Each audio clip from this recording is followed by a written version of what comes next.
Tolong berhenti bertanya dan cepat makan. Liu Zongnan tidak ingin Chen Ping bertanya lagi. Jika kamu tidak memberitahuku, maka aku akan menceritakan kisahmu.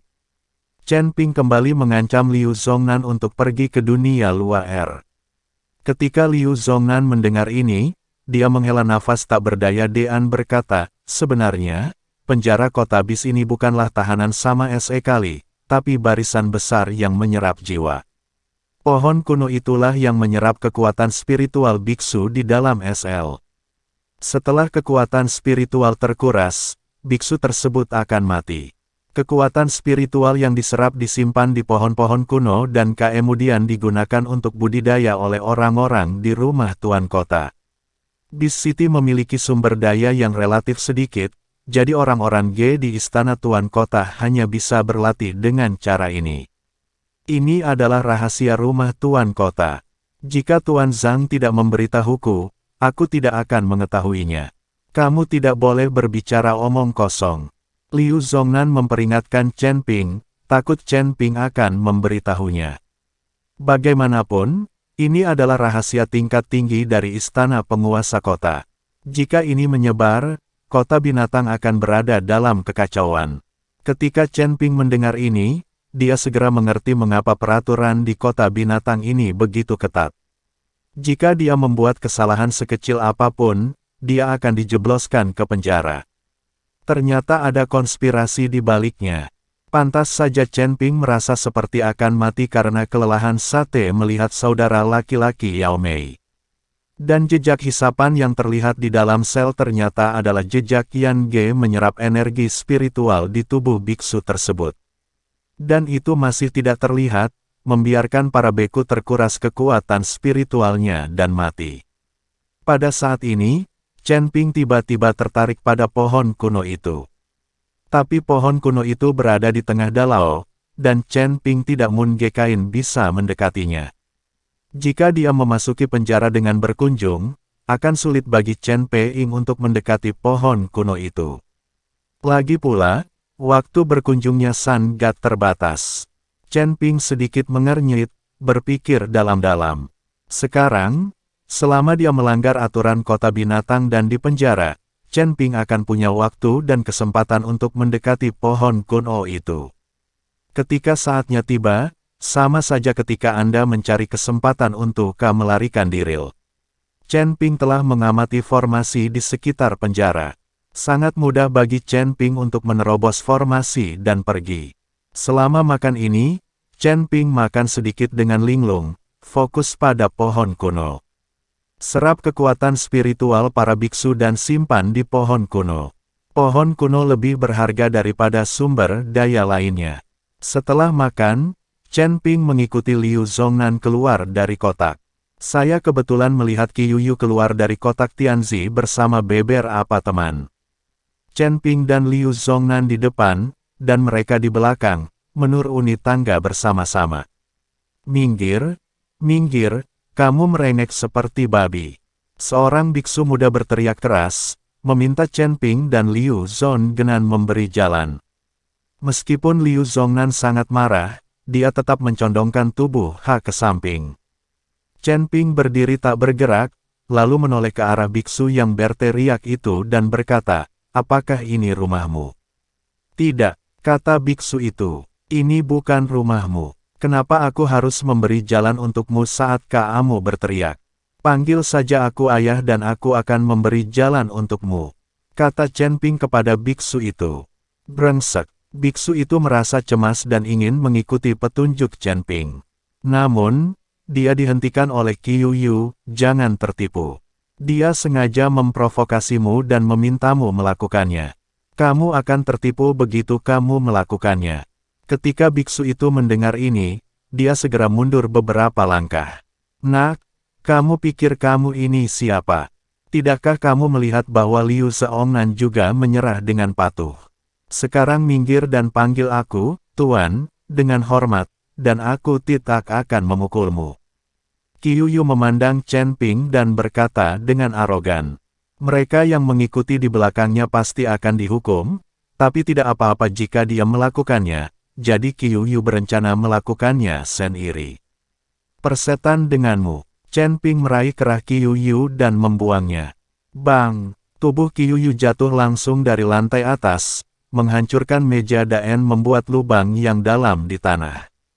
Jika ini adalah orang biasa, dia mungkin akan mati. Adegan ini mengejutkan semua orang. Adegan itu begitu sunyi hingga Anda bisa mendengar suara tetesan jarum. Banyak biksu yang makan di bawah melihat pemandangan di depan mereka dengan mata terbelalak. Anda harus tahu bahwa kekerasan tidak diperbolehkan di Beast City, tetapi sekarang seseorang benar-benar berkelahi, dan orang yang mereka iawan adalah tuan muda dari keluarga Qiu. Siapa yang berani? Beraninya kamu menjadi begitu sombong. Kamu. Mata Liu Zongnan melebar, mulutnya terbuka, dan dia bahkan tidak bisa berbicara. Dia tidak pernah menyangka Chen Ping akan begitu impulsif. Dia mengambil tindakan segera setelah dia tidak setuju, tanpa ragu-ragu, meninggalkan Qiuyu tanpa waktu untuk bereaksi. Ini Beast City, bukan dunia luar. Liu Zongnan tidak percaya ini benar, tetapi pemandangan di depannya harus membuatnya percaya. Mungkinkah anak sapi yang baru lahir tidak takut dengan harimau? Nak, jika kamu berani memukulku, kamu mencari kematian. Qiuyu bangkit, tubuhnya tidak terluka, tapi wajahnya hilang. Memalukan sekali dilempar ke bawah di depan banyak orang. Wajah Qiuyu memerah dan tubuhnya berlumuran minyak. Dia tampak seperti pengemis dan memelototi Chen Ping dan meraung. Di Beast City, dialah satu-satunya yang bisa mengalahkan orang. Kapan dia pernah dipukuli oleh seseorang? Beberapa teman yang dibawa oleh Qiuyu juga turun untuk mendukung Ge Qiuyu. Lari cepat. Saat tim penegak hukum datang, kamu akan tamat. Liu Zongnan akhirnya bereaksi dan mengingatkan Chen Ping dengan suara rendah. Tapi sebelum Chen Ping bisa bergerak, dia mendengar langkah kaki di luar restoran. Kamu berani mengambil tindakan di kota binatang, kamu terlalu langang. Saat pintu restoran dibuka, seorang biksu yang mengenakan pakaian putih, memancarkan kekuatan spiritual dan memegang pedang bergegas masuk. Di belakangnya ada selusin penjaga dengan tombak. Melihat pemandangan ini, semua orang menjauh. Lagi pula, di Beast City, hanya penjaga rumah tuan kota yang memenuhi syarat untuk memancarkan aura. Jika orang lain menyebarkan auranya dengan santai dan menggunakan indera spiritualnya untuk mendeteksi objek, mereka juga akan ditangkap. Melihat penjaga datang, Qiuyu menunjuk ke arah Chen Ping dan berkata, "Itu dia memukuli saya." Qiuyu masih ingin melakukannya sendiri dan memukuli Chen Ping, tapi sekarang penjaga sudah ada di sini, tidak perlu melakukannya sendiri. Tuan Qiu, biksu berpakaian putih itu sedikit terkejut saat melihat Qiuyu. Dia tidak percaya seseorang berani menyerang keluarga Qiu di Beast City. Jika dua biksu muda yang marah dan mulai berkelahi karena sesuatu, itu tidak masalah. Tapi untuk menyerang keluarga Qiu di Beast City, apakah ini berarti mereka hidup terlalu lama? Ini terlalu melanggar hukum. Nak, jika kamu berani mengambil tindakan di Beast City, kamu akan ditangkap tanpa ampun. Biksu berbaju putih mengarahkan pedangnya ke arah Chen Ping dan berkata, "Aku akan pergi bersamamu." Chen Ping tidak mengatakan apapun. Liu Zongnan di samping melihat Chen Ping begitu santai dan setuju untuk mengikutinya. Jika dia dijebloskan ke penjara, dia akan mati. Tunggu sebentar, meskipun dia mengambil tindakan, dia tidak mengeluarkan kekuatan spiritual. Dia hanya mengandalkan kekuatan fisik. Dan Tuan Qiu tidak terluka, dia hanya terjatuh. Kami bersedia membayar, tapi bisakah kami tidak menangkapnya? Liu Zongnan berkata kepada biksu berbaju putih. Biksu berbaju putih itu melirik ke arah Qiuyu, menanyakan pendapat Qiuyu. Jika pihak lain benar-benar menawarkan harga tinggi, Qiuyu tidak perlu masuk penjara jika dia mau memaafkannya. Saya tidak kekurangan uang, jadi saya harus memenjarakannya dan menderita, kata Qiuyu dengan ekspresi marah. Tuan Qiu, Liu Zongnan ingin mengatakan sesuatu yang lain, tetapi Qiuyu melambaikan tangannya dan berkata, kamu berbicara omong kosong, saya akan menangkapmu juga. Ketika Liu Zongnan melihat ini, dia tidak berani berbicara mewakili Che Henping lagi. Ikutlah dengan kami. Setelah biksu berbaju putih selesai berbicara, dia membawa Chen Ping Ge dan pergi. Qiu Yu mencibir dengan bangga dan meninggalkan restoran dengan beberapa pengikut. Liu Zongnan sedikit khawatir dan mengikuti Chen Ping, berencana menyuap biksu berbaju putih setelah Qiu Yu pergi. Rekan Daois Liu, pergilah ke penginapan dan beritahu Yao Mei untuk tidak berlarian di dalam penginapan. Saya akan keluar dalam beberapa hari. Chen Ping berkata pada Liu Zongnan. Biksu berbaju putih tidak bisa menahan tawa setelah mendengar kata-kata Chen Ping. Dia belum pernah melihat seseorang yang dipenjara dan dibebaskan dalam beberapa hari. Kecuali jika orang tersebut dihisap dan disetubuhi di dalam, dan ketika orang tersebut akan mati, jika keluarga bersedia membayar harga yang mahal, orang tersebut dapat ditebus. Biksu yang baru saja dipenjara adalah yang paling berharga, bagaimana dia bisa dibebaskan? Biarkan aku memikirkan cara untukmu. Bertahanlah di penjara dan jangan bicara omong kosong.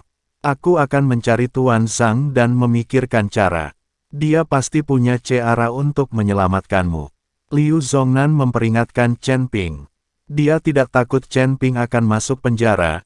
Dia takut Chen Ping akan menceritakan beberapa hal.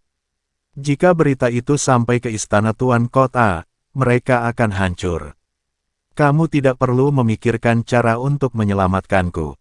Lakukan saja apa yang aku perintahkan. Chen Ping berkata pada Liu Zongnan. Chen Ping memasuki penjara hanya untuk melihat pohon kuno itu. Jika memang ada sejumlah besar kekuatan spiritual biksu yang tersimpan di dalamnya, dia bisa mengambil semuanya. Akan sangat rugi jika seseorang memancingnya keluar setelah dia masuk dan gagal mencapai apapun.